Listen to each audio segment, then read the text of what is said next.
And now it's time to welcome our speaker. He's one of our favorite guest speakers, so I'm not going to go on and on. Just help me welcome the Reverend Dennis Soares.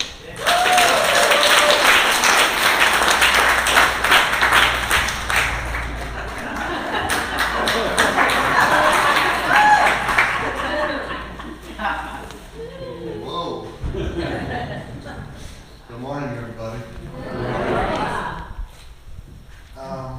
Whenever I hear creative thought shares like that, my first thought is, Dennis, you don't have any problems. Whatever you think your problems are, they're trivial compared to what anybody else might be going through in life. And Chris and I have been pretty much sick the whole week with pretty deep flu symptoms. And we've pretty much hung home the whole time. And then I had a slight resurgence of diverticulitis. If you guys know what that is, it's quite bothersome. So I had to fast for 2 or 3 days to make sure I didn't make that any worse. But I'm here today. Tomorrow I turn 66. And I'm really, really happy that this is not the 6th month, because then it would be 6, 6, 6. Not a good thing. But I am looking forward to turning 66 because I got no choice in the matter. It's just going to happen. And there's a couple of really spectacular things happening this week before I get into my talk with you. So for those of you that have an e-subscription to the Star Advertiser or have access to that paper, Christy and I will be featured in an article by John Berger, who is the main music review person for all of Hawaii. Yes, thank you. And the amazing part is it was at his invitation. I didn't ask him to do this for me. He said, "Can I do it for you guys?" And I said, "Well, sure, my 15 seconds of fame, I'll take it, And then the next week, on March 4th, the Nahuku Hanohano Awards will announce their preliminary ballot, and we know for sure we'll have at least 10 nominations.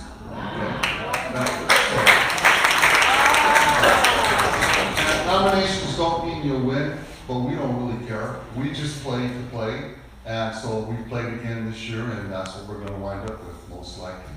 So, now I can get into my talk. Announce the cost. Oh yeah, okay. This afternoon from 3 to 6 p.m. we're hosting a concert to celebrate my birthday. Our main guest is a lady named Elena Welch. Oh yeah. And she is fabulous. Fabulous jazz singer who recreates the 40s and the 50s very perfectly. And she's being accompanied by a guest guitar player. Also, Ronnie Harris, who happens to be our tenant, we're hoping he's going to be able to perform it. I don't know if you know much about Ronnie over the last couple of months or even years, but he has been through one hell of a time. And I wasn't even sure he was going to be around at this time. So Ronnie will be here, and then we'll perform. So if you don't have a flyer, you didn't get it about this, I have business cards with her address. You can just take that card from me after the service, and we'll be happy to have you join us. Okay. So the topic this month is love. And it's such a broad topic. I mean, when you think about love, whatever you say love is, it's that and more. It's kind of like talking about God. Whatever you say God is all of that and more. And so, how do you break this down into a comprehensible way? Well, I really like what the Greeks did. They took the word love, and depending on which way you look at it, they had from 4 to 8 definitions of love, subcategories. And these are the 4 that stuck with me. The 4 loves. Storge, this is empathy or bond with other people. And you've all experienced empathy for other people. The second one is philios. That's like strong friendship bond.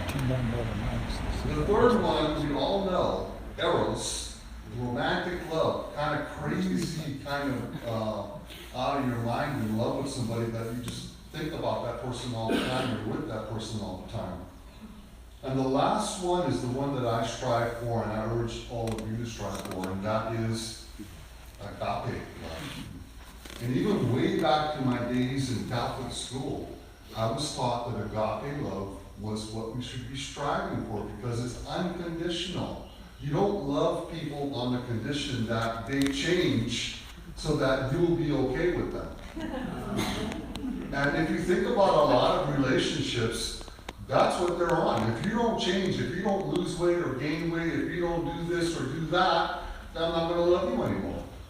And it's very conditional. So agape love is unconditional, does not have any set of requirements to it.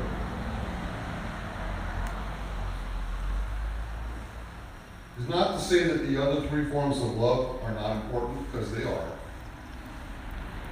So often we hear this term. Tell me if you've ever heard of this term before. I'm falling in love. Or maybe you said it. I'm falling in love. You might find this term in books. You for sure are going to hear it in movies. I'm falling in love with you. Do we really fall in love with people? It's a play on it's a play on words. We really don't fall in love with people any more than we grow in love with our grandkids. That's really what we do. We grow in love with our kids and our grandkids. We grow in love with our partners. If we're fortunate and we're with them, like I've been with Christy for how many years? Long time. If we're with somebody for more than 30 years, hopefully we grow in love with that person where we can actually tolerate being in the same room for 12 hours with them and not feel the need to escape. All right? So I don't really care for the term, I'm falling in love with you. I've not used that term very much in my life because for me it's not true. In a sense that somebody knocked me over the head, yeah, I fell down in love with you. But in any other sense, no. Doesn't make a lot of sense for me. So, over time, the way we experience love in any relationship, does it stay the same? Not for me. Over time, the way we experience relationship and love, it changes constantly. And we have to be willing to evolve as people in our lives, whether they be spouses or whatever, as they change. If we can't do that, we're not going to be together. Let's say you're a guy and you marry a woman who's fairly dependent upon you, and suddenly she gets back to school and gets educated and gets a job and she's on her own and she's doing her own thing, and now she's acting more independent of you. She has her own money to work with. If you can't adapt to that, then you're going to have a problem. All right? I know none of you would ever have a problem with that.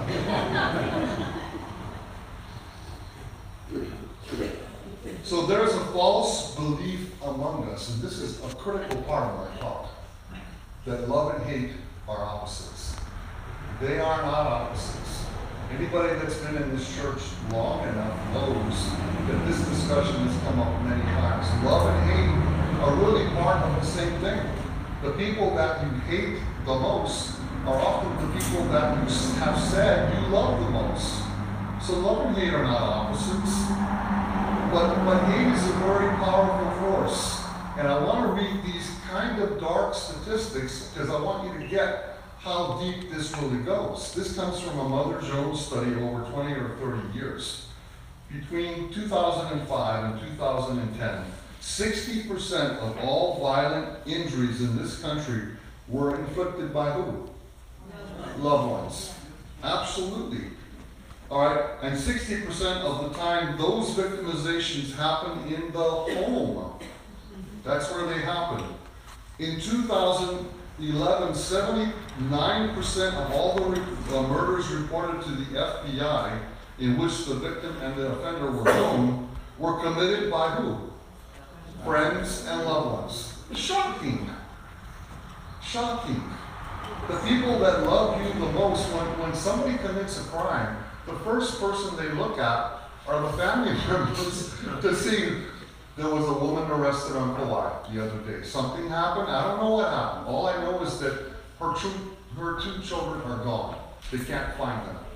And so the first people they go looking after are the relatives or the family members of those individuals. makes sense. And in 2009, most of the homicides for which the FBI has location data were committed in the home.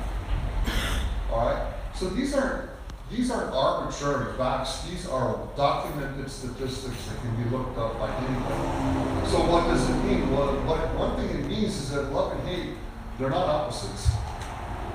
They're one and the same part of a coin. If you took a coin and you had heads and you had tails on that coin, you're basically going to find that they're part of the same coin. So what is the opposite of love?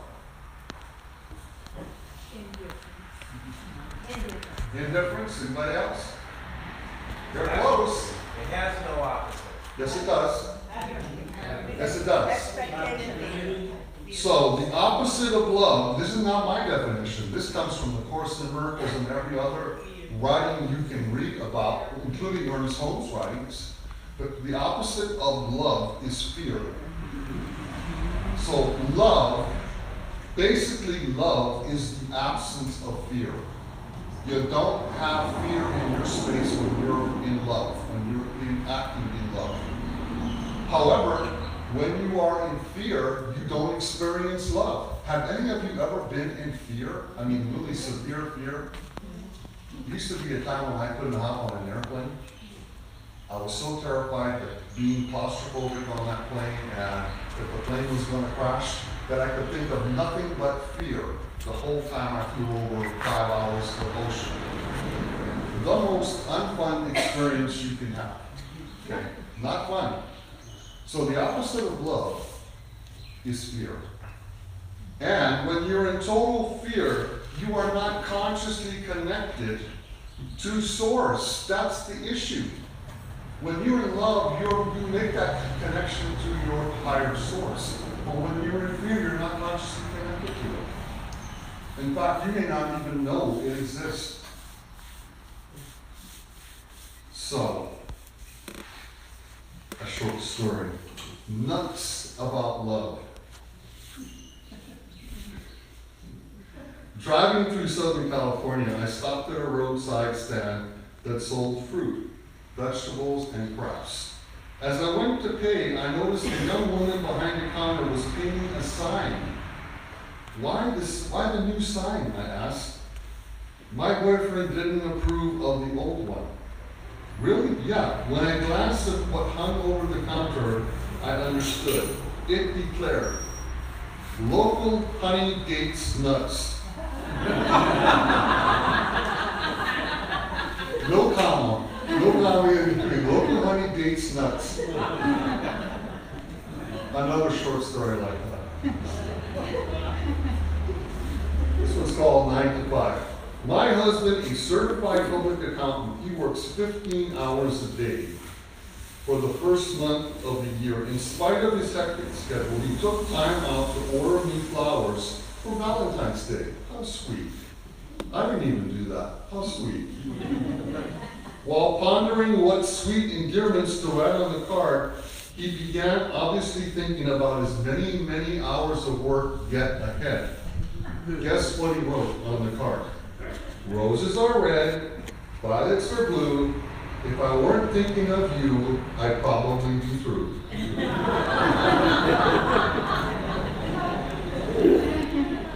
One last one. This one's called Both Love Me. I really like this one because it, for me, encapsulates my relationship with my wife. When people hear that my husband and I just celebrated our 60th wedding anniversary, they inevitably ask us about the secret to our long, long successful marriage. In my response, my husband smiles sweetly, nods my way, and explains, "We both love me."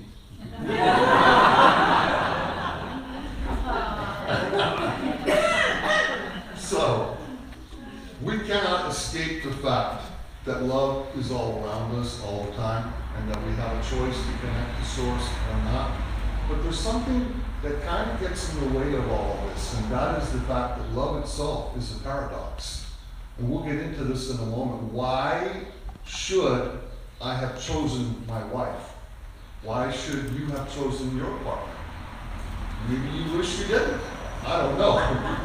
But why should you have chosen that person?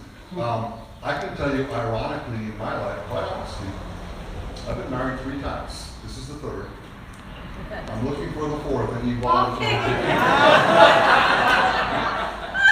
The first one was very short, and it was a no. The second one lasted 6 years, but what's ironic is this part of it to me. All of them were blonde-haired, blue-eyed Hollies. All of them. Now, what is with me and blonde-haired, blue-eyed Hollies? I come from Oahu, where my grandma swore that I could never marry anybody that was not Portuguese. I'm not kidding. She despised anybody I brought over to meet her that was not Portuguese. And that's because in her family, everybody was Portuguese.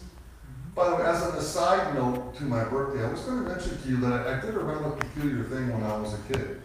When I was 10 years old, I said, well, I guess I've lived about 1/8 of my life, if I lived to be 80. And then 20 years old, I guess I lived to be 2/4 of my life, or 1/4 of my life. And when I was 40, I guess I've lived to be half of my life. You understand where this is going? So now I'm at the point where I don't have too many more of those to go. I guess I've lived maybe 7/8 of my life. And then I start in kind of this weird universe where I say, well, my mother's family, many of those 13 children lived to be in their 80s and 90s. However, in my dad's family, and believe me, I take after my dad. My mother was 5'2". Most people never believe she was my mom anywhere. She was 5'2", short, stocky Portuguese woman. And here I am in my youth at 6'9", doesn't fit at all. All right, so, but it turns out that my dad's family, they were all tall. He was 6'5", his brother was 6'3", another one was 6'2", another one was 6'1". Here's the scary part for me. 3 of them died at 75. And I'm thinking, is that a pattern? I don't really know. Is that a pattern? I don't want to put it in my head as a pattern, but is that a pattern? And so these are like far out kinds of thoughts that come out when you begin to look at the family that helped create you, that loved you. And I for sure have them, no doubt about that. So life is a paradox. Anybody know what the word paradox means? Paradox. Paradox? Paradox. Could be. Okay, so in a paradox, something appears to be one thing, but it may also be another thing. And so you make an evaluation or a judgment that this thing is one thing, but it's really possibly another thing. I'll give you a very good example. When you look out here, you not only see houses and stuff, but your eyes see light. Are you with me? It's not dark, it's light out here. You see light. So for many, many, many years, scientists wondered, what the hell is light? What is it? And many people believe that light had to be a wave. Now, if you studied any physics, you know if you put light through a prism, you get a wave of lights. Roy G. Biv, we've heard this before here. All right? But then some other people came along and said, that's very interesting. But light is not just a wave. I can show you that it's a particle. Now that is a paradox.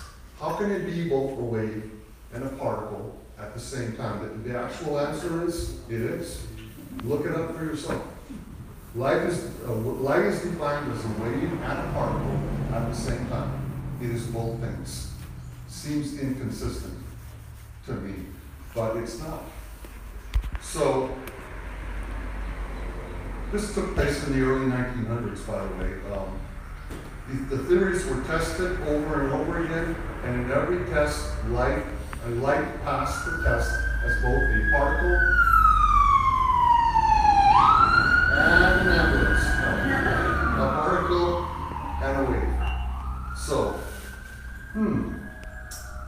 are there any other paradoxes in the universe that we live in? Well, I got one big one for you right here, which we're going to play with just a little bit. How many of you have heard the term pi? P-I. Okay, anybody know what it is? Yep.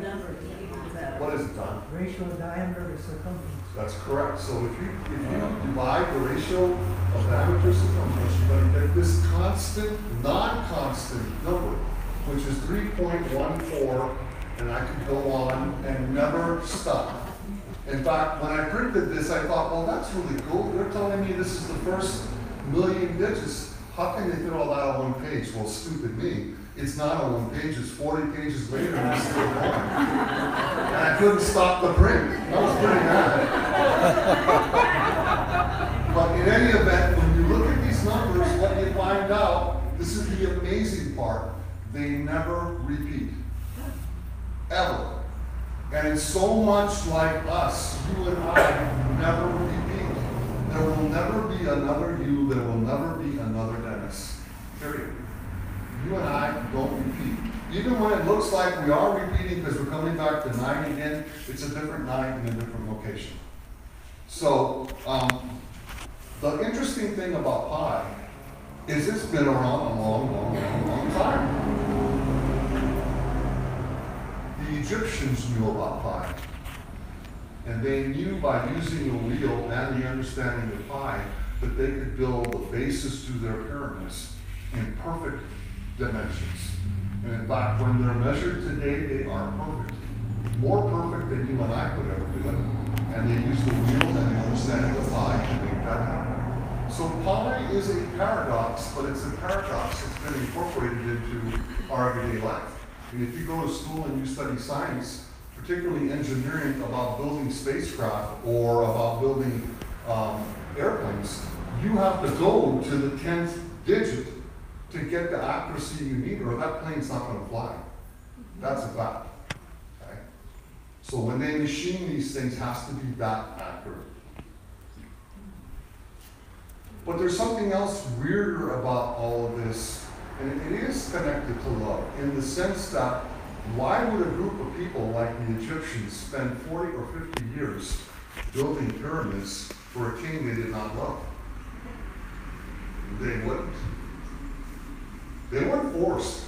People think that the Egyptians were forced to build these pyramids. They were not forced to build it. They contributed labor as they wished to contribute labor. It wasn't easy work. But the weirdest part of it is, when we look at the pyramids in Giza in particular, what do they align with, Don? Primary directions. They align with a constellation in the sky. And nobody can figure out how they could possibly know how to do that. All right? And as well as nobody can figure out why you would even build these things for 40 or 50 years. Would you have the devotion to build a pyramid for 40 or 50 years to a king? Let's say the king in the United States. I wouldn't. So in any event, you know, these things happen, and I'll share one more mystery out of love that nobody has the answer to, and that is the Sphinx. Do you know that we're quite sure the Sphinx was there maybe 10,000 years before the pyramids were ever built? Do you know that? Not kidding. Look it up for yourself. How do we know that? We know that because there are watermarks on the Sphinx itself that indicate this thing was buried and then concealed, buried and concealed. And if you look at the head, it's proportionally much smaller than the body. Okay, so you got my scientific part of the talk for today, okay? And that was it right there. I could go on a whole bunch of other paradoxes that appear in the universe. I'll do one more, because it's fun. One more.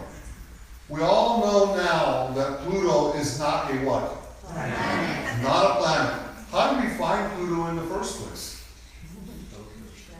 We looked at the paradox that existed with Neptune. Excuse me, Uranus. We looked at the paradox that it did not follow the orbit we thought that it should follow. And from that conclusion, we were able to find Pluto. Do you know that beyond Pluto, there is an anticipated planet X? And that planet X, beyond Pluto, will eventually be found when scopes are capable of measuring it way out there. All right, so those are things that we kind of accept as truths. When I was going to school, I saw these perfect circles with all these planets going around the sun, and none of them are perfect. They're all ellipses. All right? So be very careful of the paradox that you and I live in, and particularly the paradox of love, because it may appear to be one thing, and it may actually be another thing. So what does this conversation, Dennis, have anything to do with love? Kathy's shaking her head.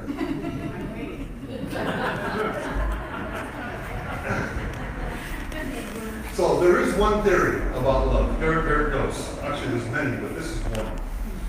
Likewise, the evolutionary approach predicts that the biological and anatomical differences between men and women will result in different preferences for partner selection. That's kind of a duh, okay? You can admit that. For human biology dictates that women need help and protection during pregnancy and that their fertility time is limited. No disagreement there, okay? Therefore, it makes sense that men who can provide protection will be deemed attractive to women, and that young and hence fertile women will be attractive to men. No question there either. Indeed, studies show that when it comes to long-term relationships, women overall emphasis is on the importance of status parameters, while men find what highly useful? Youth. Find female youth. They're looking, men and women are thinking totally different ways about relationships. One is looking about the overall parameters, can this person take care of me?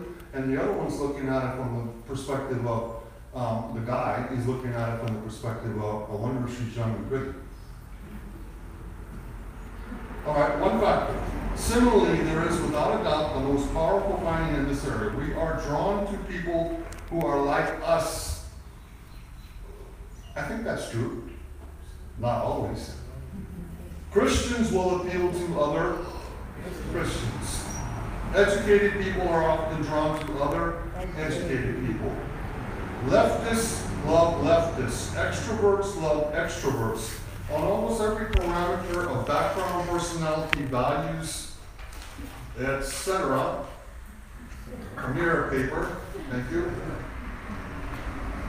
We prefer someone who has a lot in common with us over someone who is totally different from us. This is how we connect up. But I will say this much, is quite important, at least to me. If you attract somebody that's a type A personality and you're a type A personality, good luck.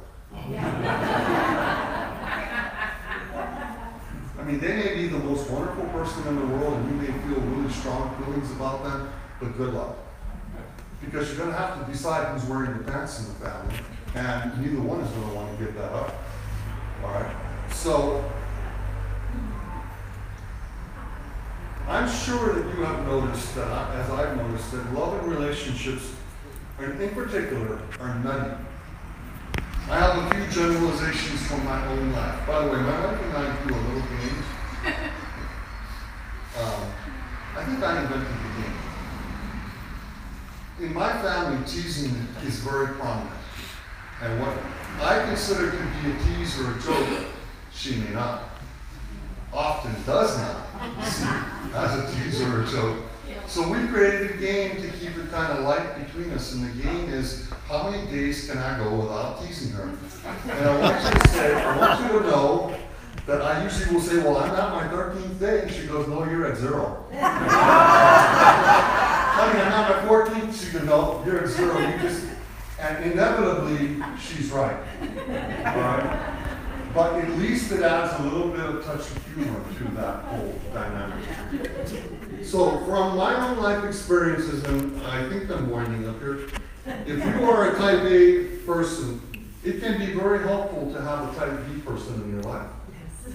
I am full of energy, all these projects I want to do.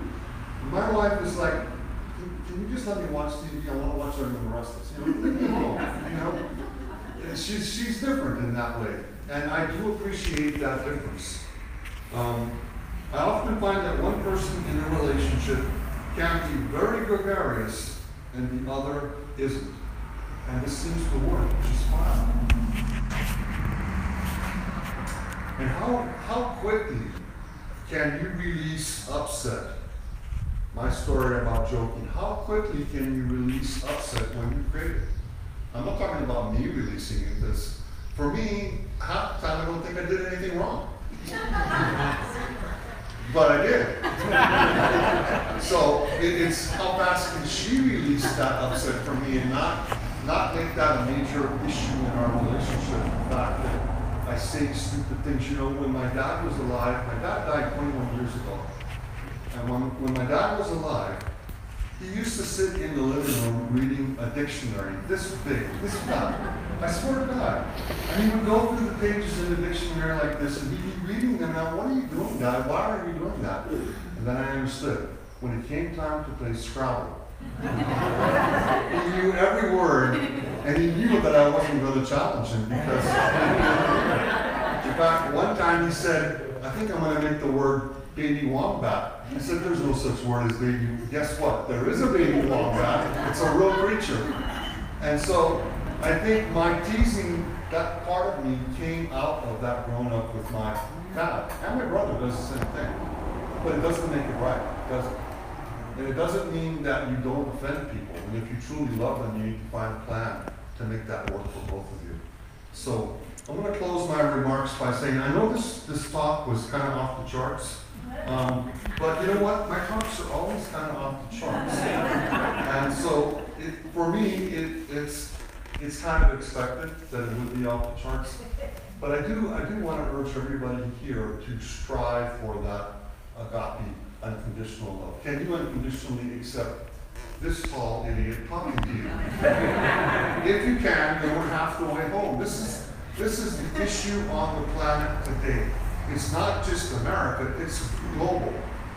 We don't know how to accept each other for our differences.